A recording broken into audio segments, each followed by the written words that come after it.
নির্মাণ রসায়ন, powered by Asian Paints.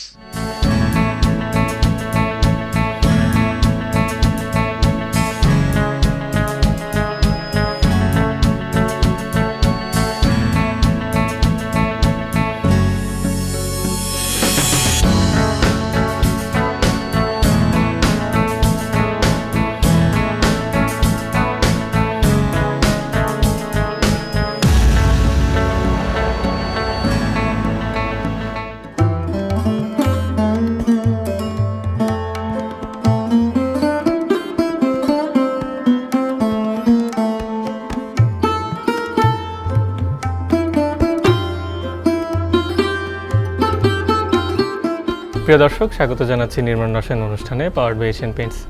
এই অনুষ্ঠানের মাধ্যমে আমরা স্থাপত্য ও নির্মাণ বিষয়ক খুঁটিনাটি বিভিন্ন বিষয় আপনাদের সামনে তুলে ধরি। আমরা আজকাল সোশ্যাল মিডিয়ায় এবং ইন্টারনেটে অনেক ধরনের অনেক রকমের ইন্টেরিয়র ডিজাইন দেখি, কিন্তু যেটি দেখি না সেটি হচ্ছে ডিজাইন করার ক্ষেত্রে নিজস্বতা ও দেশজ সংস্কৃতির ছাপ। আজকের অনুষ্ঠানে আমরা আপনাদের এমন একটি বাড়ি দেখাতে চেষ্টা করব যেখানে ইন্টেরিয়র ডিজাইন করার ক্ষেত্রে দেশজ সংস্কৃতি ও ঐতিহ্য ফুটিয়ে তোলার চেষ্টা করা হয়েছে।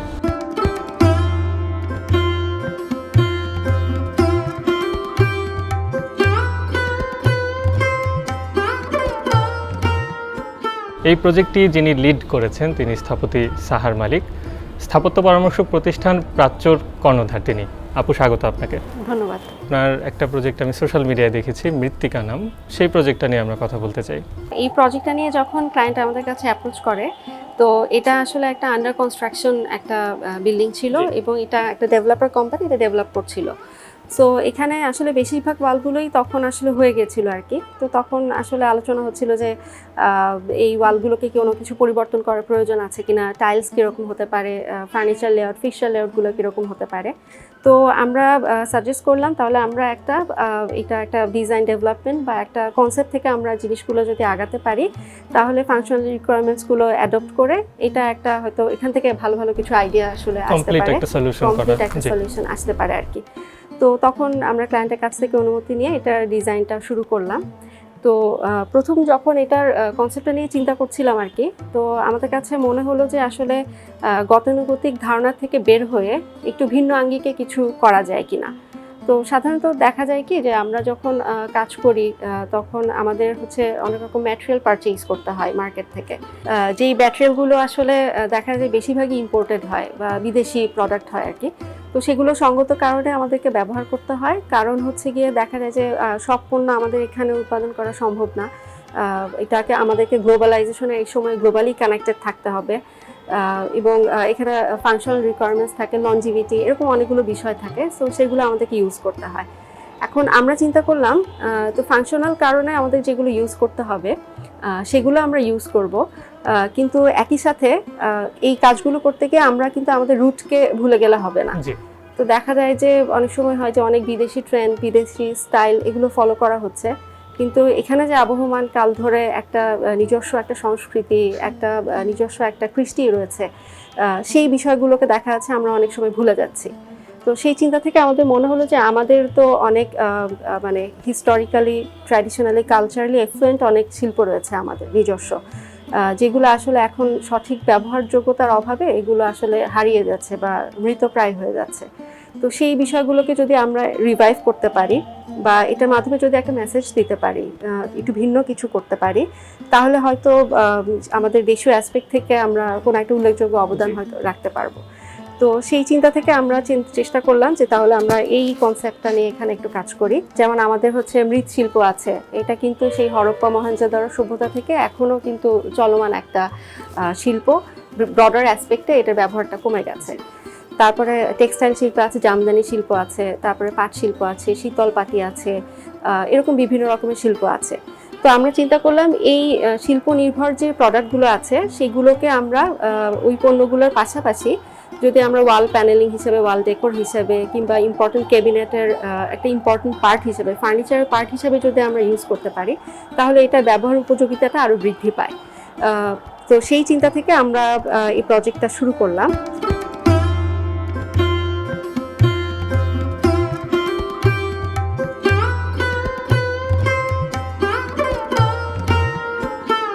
এখানে হচ্ছে ঢুকে এখানে একটা ফয়ার দেখা যায় আর কি, এবং এটা আসলে একটা লিনিয়ার একটা ইন্টিমেট স্পেস, যেখানে একটা সুবিধা ছিল যে ওয়ালগুলো একটু ইমিডিয়েটলি চোখে পড়ে আর কি। সো এই ওয়ালগুলোকে আমরা চিন্তা করলাম যে তাহলে এগুলোকে ফিচার ওয়াল হিসাবে কাজে লাগানো যায় কিনা, যেখানে আমরা দেশীয় পণ্যগুলো এখানে ওয়াল ম্যাটেরিয়াল হিসাবে ইউজ করতে পারি। তো সেই কারণে দেখা যাচ্ছে যে এখানে ঢুকে হাতের বাম পাশে যে ওয়ালটা, এটা তো বড় একটা ওয়াল পড়ে, সেখানে আমরা হচ্ছে কিছু কাঠের ব্লক ইউজ করলাম। এইটা হচ্ছে কিন্তু আমাদের একটা টেক্সটাইল শিল্প আছে ব্লক প্রিন্ট, মানে এটার জন্য কি করা হয় যে কাঠের কিছু ছাঁচ বানানো হয়, এই ছাঁচগুলো পানি রঙের মধ্যে ডিপ করে কাপড়ে প্রিন্ট করা হয় আর কি, বা কাপড়ে দেওয়া হয়। ওই ছাঁচগুলো কিন্তু খুবই সুন্দর, এগুলো একটা অ্যাস্থেটিক আর্টিস্টিক ভ্যালু আছে, কারণ এগুলো হচ্ছে যে লোকাল আর্টিসানরা নিজেরা খোদাই করে তৈরি করে, এবং এগুলো বিভিন্ন মডিউলের বিভিন্ন সাইজের হয়। তো আমরা সেগুলো সেগুলো কালেক্ট করলাম এবং এই ওয়ালে সাজালাম। অ্যাট দ্য সেম টাইম এটার উল্টো পাশের যে ওয়ালটা রয়েছে এখানে আমরা পাটের তৈরি একটা প্রোডাক্ট, এটাকে একটা বড় করে ওয়াল ডেকোর হিসাবে ইউজ করলাম আর কি।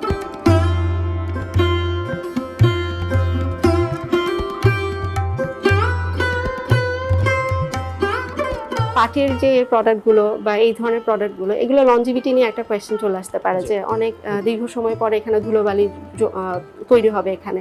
তো সেই জন্য আমরা এটাকে ইউজ করলাম হচ্ছে একটা ফ্রেমের মধ্যে, গ্লাসের পেছনে এটাকে ইউজ করলাম, সো দ্যাট ওটা ধুলোবালি থেকে প্রোটেকশন পায় এবং বহুদিন যেন এটার ব্যবহারযোগ্যতা থাকে।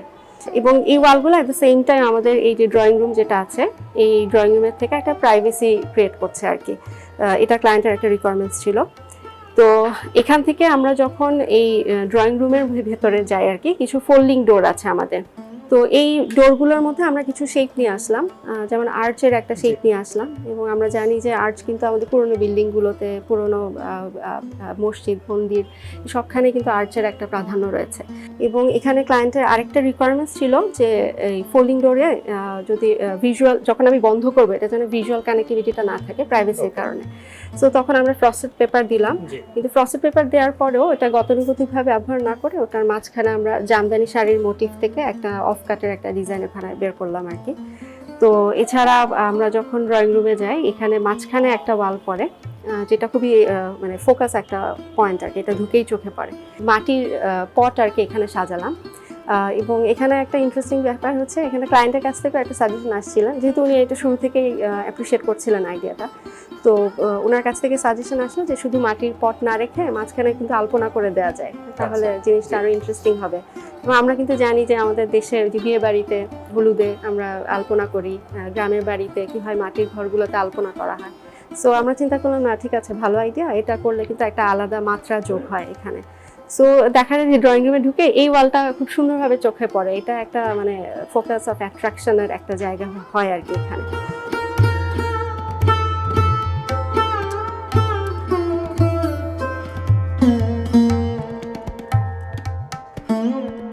ক্লায়েন্টের কিছু পুরনো ফার্নিচার ছিল, তো উনি ওটা রাখতে যাচ্ছিলেন। তো আমরা দেখলাম যে না, সবকিছু কেন ফেলে নতুন করে করতে হবে, কারণ ওনার যে ফার্নিচারগুলো ছিল সেগুলো খুবই অ্যান্টিক, খুবই সুন্দর, ট্র্যাডিশনাল, কারুকার্যমণ্ডিত, তো সেগুলো খুব সুন্দরভাবে ব্লেন্ড করে যাচ্ছিল। তো আমরা সেটা এখানে রাখলাম এবং দেখা গেল যে আসলেই জায়গাটা একটা নতুন লুক পেলো আর কি। এবং আমরা সাধারণত কি দেখি ড্রয়িং রুমগুলোতে কি হয়, একটা খুব মানে লাক্সারিয়াস শ্যান্ডেলিয়ার ঝোলে, হ্যাঁ। সো সেটার বদলে আমরা কি এখান থেকে ইন্সপায়ার্ড হয়ে আমাদের দেশেও কিছু দিতে পারি কিনা, যেটা ওই সৌন্দর্যটাকে আসলে ব্যাহত করবে না, বরঞ্চ বর্ধিত করতে পারে। তো সেখান থেকে আমরা একটা বাঁশের একটা ল্যাম্পশেড বড় একটা এখানে দিলাম সেন্টারে, এবং দেখা যাচ্ছে যে এটা যখন জ্বলে তখন হচ্ছে এটা থেকে লাইটগুলো রিফ্লেক্টেড হয়ে খুব সুন্দর একটা আলো ছায়ার প্যাটার্ন তৈরি হয় পুরো ড্রয়িং রুম জুড়ে। তো সেটাও একটা আলাদা মাত্রা যোগ করে আর কি।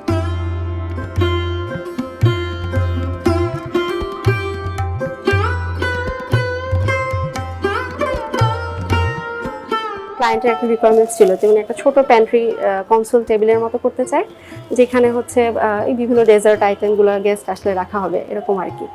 তো এখন এই প্যান্ট্রিটার যে টেবিলটা রয়েছে, এটা যে পাল্লাটা রয়েছে, এই পাল্লার মধ্যে হচ্ছে আমরা আবার মানে টিপিক্যাল সেই ম্যাটেরিয়াল না দিয়ে এখানে আমরা ব্লক প্রিন্টের যে কাঠের ছাঁচগুলো রয়েছে সেগুলো দিয়ে একটা সাজালাম।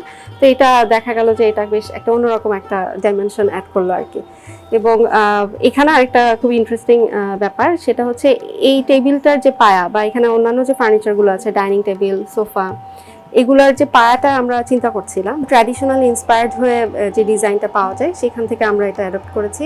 বিক্রমপুরের কিছু পুরোনো কাঠের বাড়ি পাওয়া যায় বা এখনো এগুলো বানানো হয় কাঠের বাড়িগুলো, হ্যাঁ হ্যাঁ, তো সেখানে না কিছু রেলিং থাকে, সেই রেলিংগুলো কিন্তু ওই ধরনের একটা ধাঁচের হয়, একটু কারুকাজ থাকে এবং সেটাকে একটা লোকাল নামও আছে, এটাকে নইচা পায়া বলে বা নইচা বলে, নইচা রেলিং বলে। তো আমরা চিন্তা করলাম ঠিক আছে ওই ধরনের কিছুকে এখানে দেওয়া যায় কিনা, সো আমরা ফার্নিচারের পায়াগুলো ওইটা দিলাম। তো দেখা যাচ্ছে যে সেটাও আমাদের এই থিমের সাথে খুব সুন্দরভাবে কমপ্লিমেন্ট করছিল আর কি। এছাড়া হচ্ছে আমাদের যে ডাইনিং ওয়াগন আছে এখানে আমরা আর্ট শেপগুলো এনেছি, সেই কাঠের ছাঁচগুলো এনেছি, সো দ্যাট পুরো জিনিসটার সাথে একটা সুন্দরভাবে মার্জ হয়।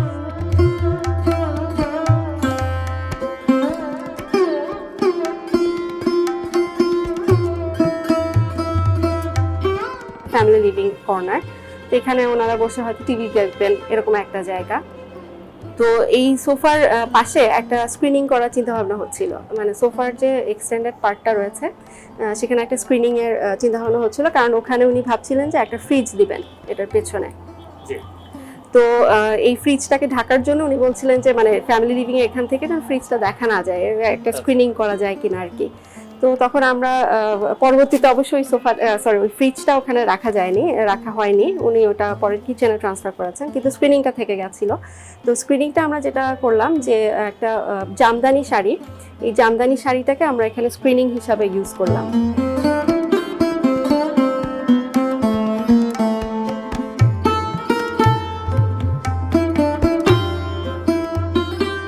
আমরা কালারের ক্ষেত্রে যেটা চিন্তা করলাম যে আমাদের এখানে কিছু ফোকাস পয়েন্ট আছে, যেমন ফ্যামিলি লিভিং আছে বা ফয়ার যেটা আছে যেটা ঢুকেই চোখে পড়ে, এই জায়গাগুলোতে আমরা মাটির টেক্সচার ইউজ করলাম, মাটির কালারটা ইউজ করলাম।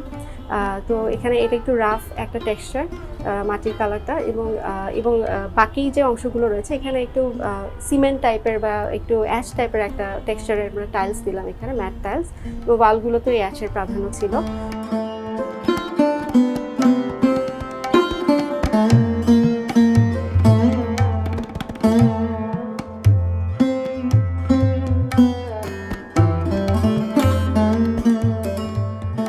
পরবর্তীতে যদি বেডরুমগুলোতে চলে যায়, যেমন এটা হচ্ছে মাস্টার বেডরুম। তো এই মাস্টার বেডরুমে ক্লায়েন্টের ক্রাইটেরিয়া ছিল যে উনি বেডরুম স্পেসের ভেতরে কোনো ক্যাবিনেট রাখতে চাচ্ছেন না আর কি, উনি ক্যাবিনেট ফ্রি একটা স্পেস দেখতে চাচ্ছেন। তো সেখান থেকে উনি বললেন যে একটা ওয়াক-ইন ক্লোজেট করা যায় কিনা, যে অ্যাটাচ যে টয়লেটটা রয়েছে সেটার সাথে আলাদাভাবে একটা ক্যাবিনেটের স্পেস করা যায় কিনা। সো আমরা তখন ওই ক্যাবিনেটগুলোকে ভেতরে নিয়ে গেলাম ওনার ফাংশনাল রিকোয়ারমেন্টসের সাথে সামঞ্জস্য রেখে, এবং বেডরুমটা ক্যাবিনেট ফ্রি করলাম। তো এতে আমাদের একটা সুবিধাও হলো, কারণ আমরা বেশ কিছু ফ্রি ওয়াল পেলাম এখানে, যে ফ্রি ওয়ালগুলোর মধ্যে কিন্তু ওই যে ফিচার ওয়াল বা দেশীয় যে ব্যাপার বা কোনো একটা টেক্সচার নিয়ে খেলা করার যে সুযোগগুলো সেগুলো তৈরি হয়ে গেল আর কি। বেডরুমগুলোতে চেষ্টা করেছি ওই গ্রিনের একটা আধিক্য রাখা যায় কিনা, লাইট গ্রিন, একটা সোবার গ্রিন, কারণ হচ্ছে গ্রিন কিন্তু আসলে সাবকনশিয়াসলি আমাদের সবুজ বা গাছপালার কথা মনে করিয়ে দেয় আর কি, এটা অটোমেটিক্যালি মানসিকভাবে একটা প্রশান্তি দেয় মানুষকে।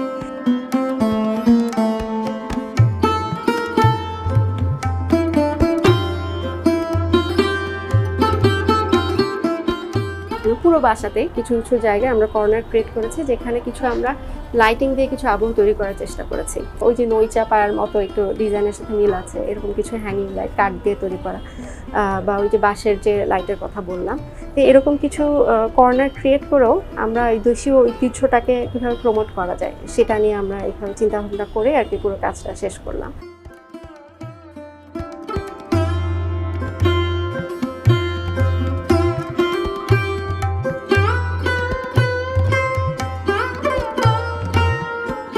বাজারে এক ধরনের রেগুলার কিছু এইচপিএল এর প্যানেল পাই, বা কিছু ফর্মিকা, কিছু ভিনিয়ার বোর্ড, একটা রেগুলার প্যাটার্নে সেগুলো পাওয়া যায়, কিন্তু আপনি প্রতিটা জিনিস কাস্টমাইজ করেছেন, যেমন প্রতিটা পাল্লা বা প্যানেল আপনি জামদানি শাড়ি ব্যবহার করলেন, ব্লক ব্যবহার করলেন।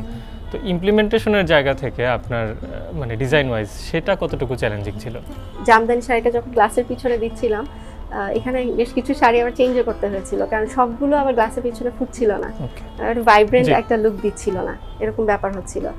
কাঠের যে ব্লকগুলো ইউজ করছিলাম, তো এখানে হচ্ছে কি করলে এটা মানে সহজে মেনটেন করা লাগবে না, অনেকদিন থাকবে, তো তখন আমরা এখানে কিছু পেইন্ট ইউজ করলাম এটার উপরে, পলিশ করে এটাকে ঠিক করলাম, এরকম আর কি। আবার ধরেন এখানে আরেকটা বিষয় চলে আসছে যে এখানে একটা সেন্টার টেবিল ছিল আমাদের ফ্যামিলি লিভিংয়ের মধ্যে, আর সোফার একটা এক্সটেন্ডেড পার্ট ছিল। সেখানে আমরা চিন্তা করলাম যে ওই কাঠের ব্লকগুলো এখানেও আসতে পারে, এখানে যেহেতু সবাই বসে গল্প টল্প করবে, এই জায়গাটা তো একটা ইন্সপায়ারিং স্পেস হতে পারে। সো সেন্টার টেবিলে যখন আমরা ওই কাঠের ব্লকটা দিলাম বা সোফার সাইডে দিলাম, তো ওখানে দেখা যায় কি চা কফির মগ দিয়ে হয়তো আমরা একটু বসে খাই, আড্ডা দিই, চা কফির মগের দাগটা কিন্তু পড়ে যেতে পারে। তো তখন আমরা ওইখানে ওইটাকে একটু ভিতরে ঢুকিয়ে একটু আলাদা লেয়ার করে তারপরে গ্লাস দিয়ে লেভেল করে ওইটাকে প্রোটেকশনগুলো দিয়েছি আর কি। মানে প্রতিটা ডিজাইন এলিমেন্ট নিয়ে বেশ এক্সপেরিমেন্ট করে আপনাকে আসলে কাজ করতে ট্রায়াল অ্যান্ড এররের বেশ কিছু বিষয় ছিল। কাঠের ব্লকের যেহেতু নির্দিষ্ট সাইজে এটা আমি কালেক্ট করেছিলাম ওভাবে পাওয়া যায়, এটা আবার আমাদের যে রিকোয়ারমেন্টস ছিল সেটার সাথে অ্যাডাপ্টেবিলিটির একটা বিষয় ছিল। ওগুলো কিছু কাটিং করতে হয়েছে, কিছু ফেলে দিতে হয়েছে, কিছু নিয়েছি, কোন জিনিসটা এখানে সামঞ্জস্যপূর্ণ হবে, এরকম অনেক ট্রায়াল অ্যান্ড এররের বিষয় ছিল আর কি। কোনো আর্কিটেক্টের কাছে বা ইন্টেরিয়র ডিজাইনারের কাছে যখন ক্লায়েন্ট আসেন, প্রথম প্রশ্ন তো সাধারণত এরকম হয় যে কী ধরনের ডিজাইন আপনি চান। তখন হয়তো উনি কিছু স্যাম্পল বের করে দেখাতে চেষ্টা করেন এবং ম্যাক্সিমাম ক্ষেত্রে সেটা হয়তো ওয়েস্টার্ন স্যাম্পলই হয় এবং সেই জিনিসগুলো কিন্তু একটা রেগুলার ফরম্যাটে হয়ে আসে। যেমন আমি যেটা বলছিলাম আগে, যে বাজারে আমরা যে রেগুলার বোর্ডগুলো পাচ্ছি, তো সেটা তো ইমপ্লিমেন্ট করা খুব ইজি, কারণ আপনি মেজারমেন্ট ওয়াইজ ডিজাইন করে আপনার কার্পেন্টারকে বললেন, তিনি তার মতো করে তৈরি করলেন। কিন্তু এই যে পুরো জার্নিটা, এখানে যেমন আপনি একটা পাল্লা নিয়েও আপনাকে চিন্তা করতে হয়েছে, আপনি এর সঙ্গে হয়তো বারবার ট্রায়াল অ্যান্ড এরর করেছেন, গিয়েছেন, সাইট ভিজিট করেছেন। তো এই ধরনের ডিজাইনের ক্ষেত্রে আর কি যারা আসলে ভাবছেন যে একটু ভিন্ন কিছু করতে চাই, তাদের উদ্দেশ্যে আপনি সামগ্রিকভাবে কি বলবেন? আসলে সাহসটা করতে হবে একটু কারণ আমাদের চ্যালেঞ্জেস থাকবে, কিন্তু সেই গদবাঁধা জিনিসগুলো থেকে বের হয়ে নতুন কিছু করার যে একটা ইচ্ছাটা, সেটা জাজ্বল্যমান রাখতে আসলে সাহসটা প্রয়োজন আর কি। তো আসলে এবং ইচ্ছাটাও থাকতে হবে, এবং আমাদের ভেতরে যদি ওই আগ্রহটা থাকে যে না আমি এই জিনিসটা নিয়ে কাজ করতে যাচ্ছি, যেমন আমরা দেশীয় জিনিসগুলোকে নিয়ে কাজ করতে যাচ্ছি, তাহলে সেটা যদি আমার মনের মধ্যে সেই ইচ্ছাটা থাকে, আমি এনিহাউ সেটা কিন্তু ইমপ্লিমেন্টেশন করব। আমি নিজে যদি কি ক্লিয়ার থাকে আমি কি করতে চাচ্ছি, তাহলে আমি আরেকজন মানুষকে কিন্তু সেটা কনভিন্স করতে পারবো আর কি। তো সেটাই আর কি। তো আমার মনে হয় যে একটু ভিন্ন আঙ্গিকে আমাদের চিন্তা করা দরকার, আমাদের একটু প্রশ্ন করা দরকার যে আসলে আমরা যে ট্রেন্ডগুলো ফলো করছি, হ্যাঁ, এগুলো আসলে কোথা থেকে আসলো, বা আমরা আসলে আমাদের রুটটাকে হারিয়ে ফেলছি কিনা, এই প্রশ্নগুলো আসলে আমাদের করতে হবে। অনেক ধন্যবাদ আপু। আমি আপনার সঙ্গে আসলে একেবারেই একমত যে অনেকেই হয়তো প্রত্যাশা করেন ভিন্ন কিছু করবেন, কিন্তু কিভাবে করবেন, কি দেখে করবেন, সেই সাহসের অভাবে হয়তো আর সামনে এগোনো সম্ভব হয় না। আপনার এই কাজটি একটা ভালো উদাহরণ হয়ে থাকুক এবং আমি প্রত্যাশা করছি যারা আমাদের দেখছিলেন এবং এই আলোচনা শুনছিলেন তারা নিশ্চয়ই উপকৃত হবেন।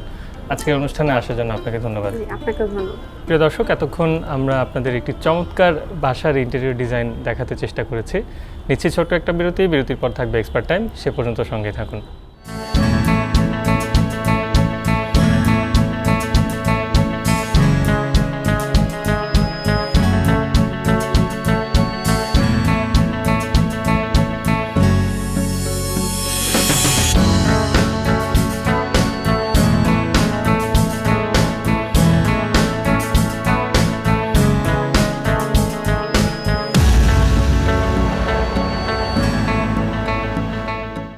পাওয়ার্ড বাই এশিয়ান পেইন্টস, নির্মাণ রসায়ন। Powered by Asian Paints.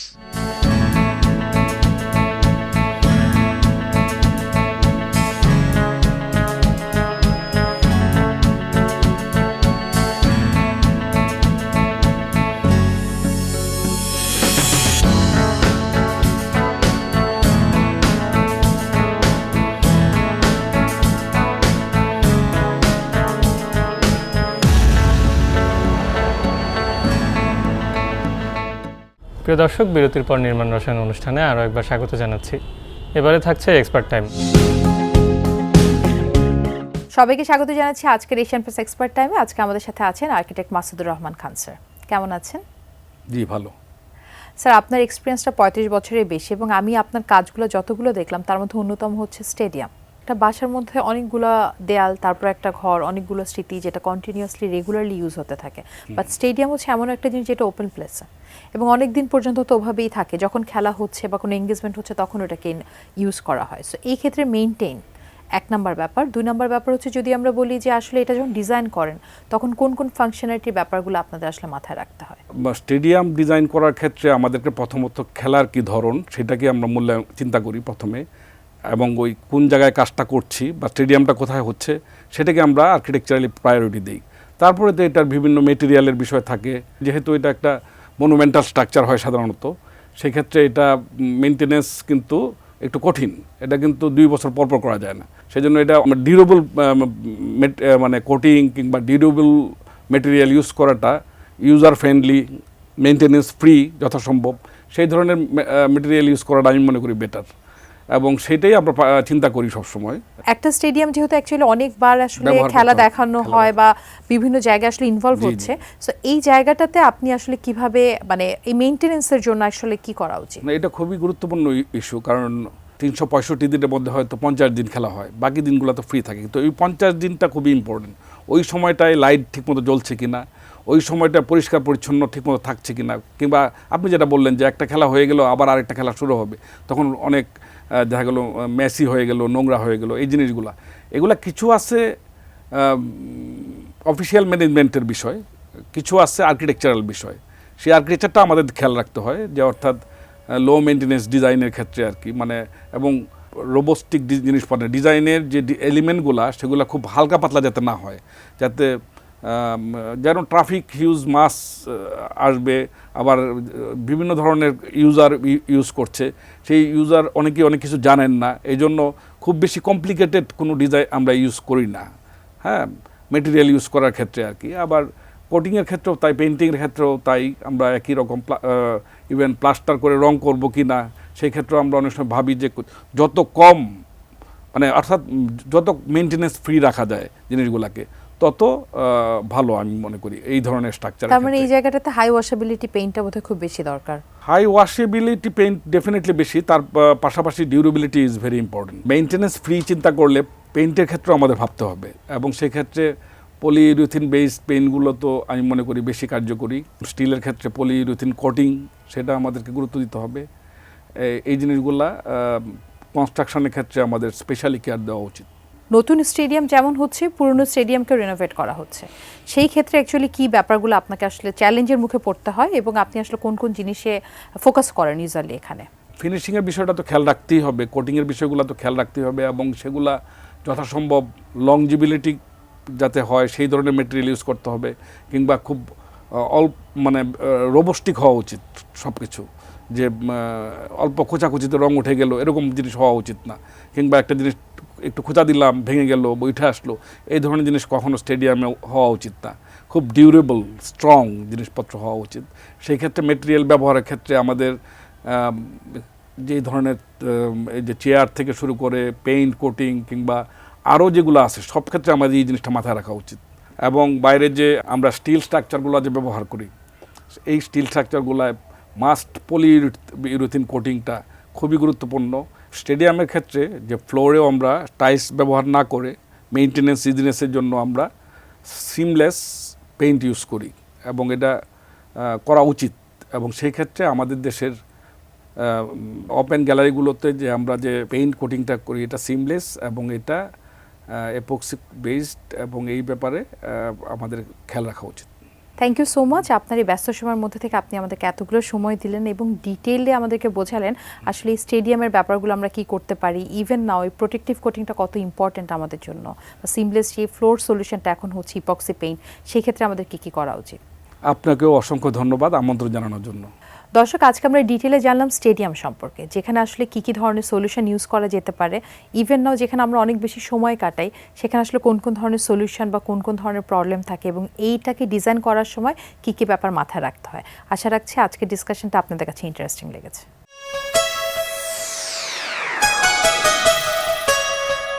প্রিয় দর্শক, এই ছিল আমাদের আজকের আয়োজন। আপনার যদি কোনো প্রশ্ন, মতামত বা পরামর্শ থেকে থাকে জানাতে পারেন ইমেলের মাধ্যমে। ভালো থাকুন, সুস্থ থাকুন, এটি নিউজের সঙ্গেই থাকুন। দেখা হবে আগামী পর্বে নতুন কোনো বিষয় নিয়ে।